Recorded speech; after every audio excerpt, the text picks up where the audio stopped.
20대 총선이 이제 2달도 남지 않으면서 곳곳에서 과열과 혼탁 조짐을 보이고 있습니다.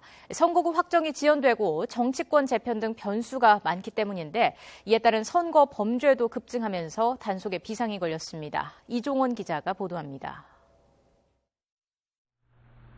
점심시간을 맞은 한 식당.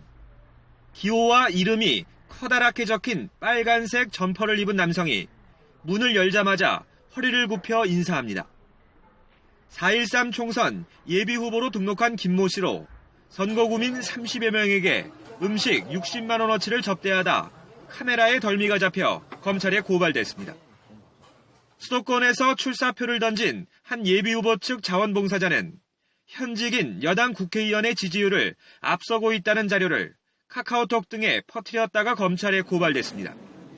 현직 의원보다 정치 신인을 지지한다는 일반적인 내용의 여론조사 결과를 왜곡하고 조작한 결과였습니다. 사무실 칠판엔 선거일까지 남은 D-Day가 기록돼 있고 당선을 기원한다는 화분과 홍보물이 곳곳에 놓여 있습니다. 누가 봐도 선거사무소처럼 보이지만 시의원 사무실이라고 잡아댑니다.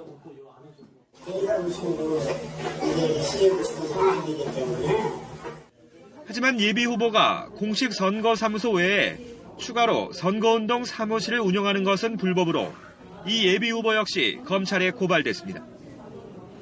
오는 4월 총선을 앞두고 선관위에 등록한 예비후보는 이미 1,400명을 넘었습니다. 특히 이번 총선은 선거구 확정 지연과 정치권 재편 등으로 어느 때보다 과열 조짐을 보이면서 선거 사범은 벌써 300명을 육박하고 있습니다.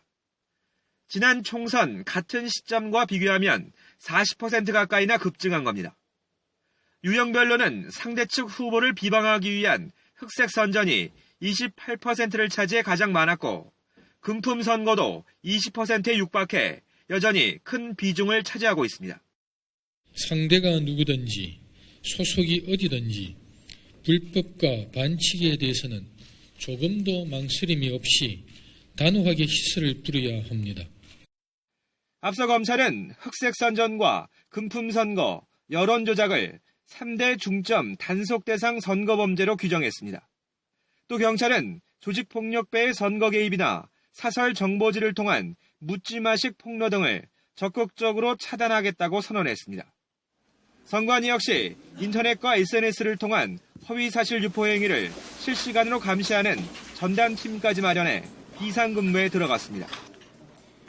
허위사실 공표, 후보자 비방, 그리고 특정 지역인 또는 성별을 비하 모욕하는 행위, 그리고 선거 여론조사 결과 공표 방법 위반 행위에 대해서 중점적으로 단속을 진행하고 있습니다.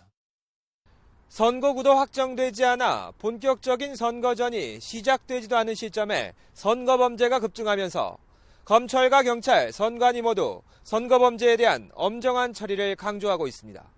YTN 이종원입니다.